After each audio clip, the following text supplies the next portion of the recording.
ብዙዎች ያላቻ ጋብቻ ያሉት ጥምረት ለባህሩ በር ጥያቄ ከኢሳያስ የተወጠነ ሴራ በማዕከላዊ መንግስት ያኮረፈ ህወሓት የጠነሰሰው እርሾ ትላንት የተረገዘ የማይወለደው አስጨናቂ ምጥ ታሪክ የማይረሳው ቸልተኝነት ያስከተለው ፍጥጫ ሺዎች የተገበሩበት የደም ምድር ይህ አኪልዳማዋ ሰሜናዊት ኢትዮጵያ የተፈጠረ የልጅ ልጅ የወረሰው ጥቁር አሻራ ነው።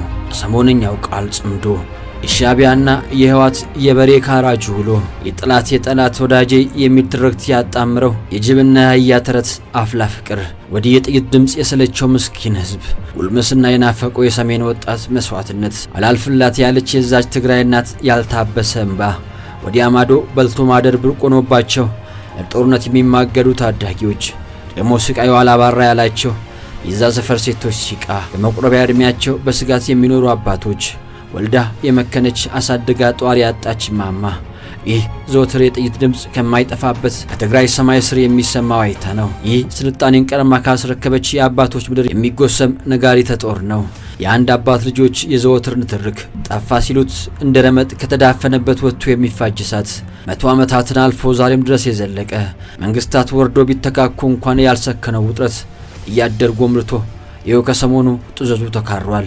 የኢትዮጵያን 1/9 ቆዳ ስፋት ያላት ሀገር ኤርትራ 6 ሚሊዮን ህዝብ ይዛ ከ120 ሚሊዮን ህዝብ ባለቤቱ ሀገር ጋር ዳግም ጦር ልትማዘዝ አሉኝ ያለቻቸውን ግብረ አበሮቿን ሰብስባ በሀገር ውስጥ አኩራፊዎች ታጅባ ሉዓላዊቷን ሀገር ድንበር ጥሳ ከዘለቀች ክረምት አልፎ ክረምት ሄዷል። የነገሩ ስር መስደድ ውሎ አድሮ ቢከርም ሰሞኑን በኢትዮጵያ ውጭ ጉዳይ በኩል ለተባበሩት መንግስታቱ ድርጅት ዋና ጸሐፊ የተሰደደው የኤርትራን ሽኩቻ ይውልኝ ስሙልኝ መልእክት የጦርነቱን አይቀሬነት ምልክት ነው ሲሉ ዓለም አቀፍ ሚዲያዎች ትንበያቸውን እንዲያስቀምጡ ሳያስገድዳቸው አልቀረም። ያቺ ስለ ኢትዮጵያ የማልተኛው ሀገር አሉ ዶክተር ጌዲዮን ጢሞቴዎስ በደብዳቤያቸው።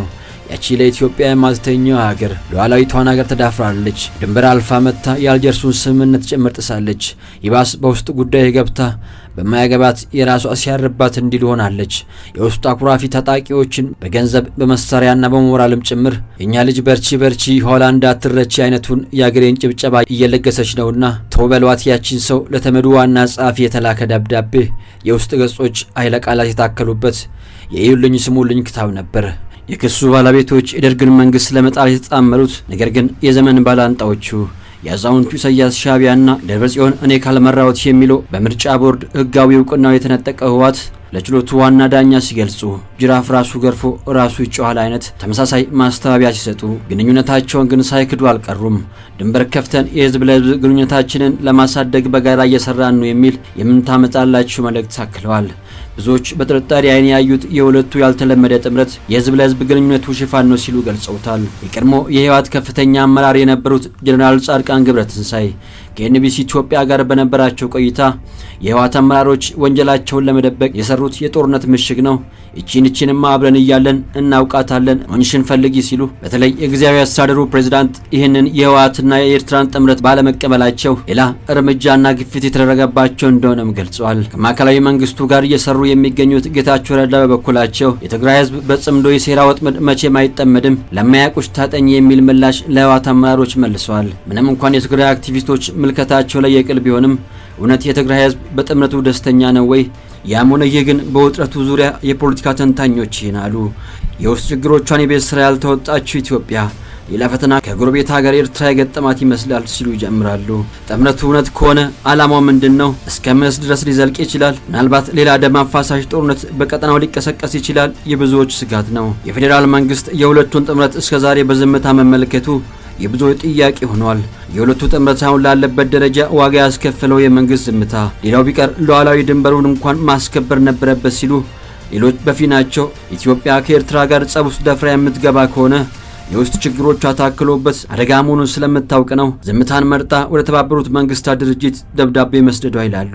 የዓለማችን በህዝብ ቁጥሯ ትልቋ ወደብ አልባ ሀገር ኢትዮጵያ የባህር በሯን ጥያቄ ማንሳቷ በተለይ ደግሞ የሀገር ውስጥ ሚዲያዎች ወደብ አይቀሬ የህልውና ጉዳይ ነው እያሉ በብዛት መዘገባቸው አንድም በዲፕሎማሲ ካልሆነም በጦርነት ቀይ ባህርን እንዘልቃለን የሚል ቅስቀሳ አድርገዋል ሲሉ አንዳንዶች የኤርትራን ስጋት ምክንያት አድርገው ያቀርቡታል። ምንም እንኳን ጠቅላዩ በተደጋጋሚ እኛ ከጎረቤቶቻችን ጋር ጦርነት አንፈልግም ቢሉም ጉዳዩ ግን ከወደ አስመራ በቀና ልብ ሳይታይ ቀርቷል። እናም ኤርትራ በአብይ አህመድ መንግስት ጦርነት ሳይከፈትባት ቀድማ የውስጥ ግጭቶችን በማባባስ የብልጽግና መንግስት ለባህር በሩ ያለውን ምኞት በጊዜያዊነትም ቢሆን ለማርገብ የተጠቀመችበት ዘዴ ነው ይላሉ በርካቶች። በ1983ቱ በጥምረት ሆነው የደርግን መንግስት የጣሉት ህወሓትና ሻዕቢያ አሁን የኢትዮጵያን መንግስት እንደዛ ለመሞከር ጊዜውም ቴክኖሎጂ ማይፈቅድም የሚሉ እንዳሉት ሁሉ የኢትዮጵያን ውስጥ የፖለቲካ ችግር ግንዛቤ ውስጥ አስገብተው ሊሳካ የሚችልበትን ድል ሰፊ ነው ሲሉም የሚያስቀምጡ ጥቂቶች አይደሉም። የዓለምን ሀያላት ለሁለት የከፈለው ይህ የቀጠናው ስጋት ወትሮም የኢሳያስ አፈወርቂ ቀኝ እጅ ነች የምትባለው ሳውዲ አረቢያንና ግብፅን ከኤርትራ ወገን ያሰለፈ ሲሆን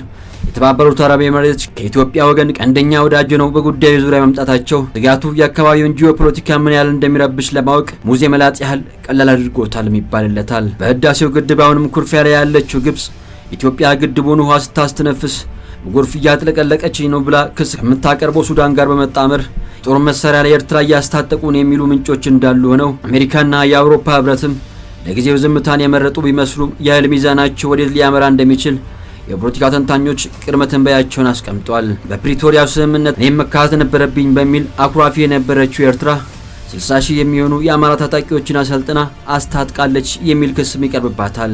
ኤርትራ በበኩሏ አዲስ አበባ የኢሳያስ መንግስት ተቋም የሆኑ ዲያስፖራዎችን ቢሮ ሰጥታ ጭምር በዝግ እያሴረችብኝ ነው የሚል ክስ ስታቀርብ እናም ይላሉ ምክረ ሀሳባቸውን የሚያስቀምጡ የፖለቲካ ተንታኞች። እናም ሳይቃጠል በቅጠል እንዲሉ ቅድሚያ ኢትዮጵያ የውስጥ ችግሮቿን በንግግር መፍታት ይጠብቅባታል።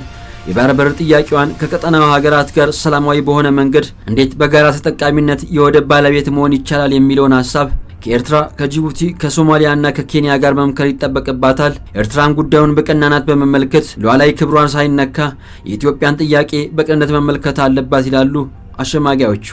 በተጨማሪም የፕሪቶሪያውን ስምምነት እንዳስፈላጊነቱ ናይጄሪያ፣ ደቡብ አፍሪካና ኬንያ ባሉበት በድጋሚ ቢጤን አይከፋም። የአፍሪካ ህብረት፣ ቻይናና ቱርክም ጉዳዩን በዝምታ ከማየት አልፎ ለቀጠናው ሰላም መፍትሄ አፈላላጊ መሆን አለባቸው የፖለቲካ ተንታኞች ምክር ሀሳብ ነው። ያም ሆነ ይህ ቀጣይ ኢትዮጵያ የምታስተናግደው ብሔራዊ ምርጫ እንዴት ይጠናቀቅ ይሆን? የትግራይ ጉዳይስ የፓርላማ ውክልና ጉዳይ እንዴት ሊዘልቅ ይሆን? የኢትዮጵያ የውስጥ ግጭቶቿ ጉዳይስ መቼ መፍትሄ ያገኛል? ጊዜ የሚፈታው ጉዳይ ነው።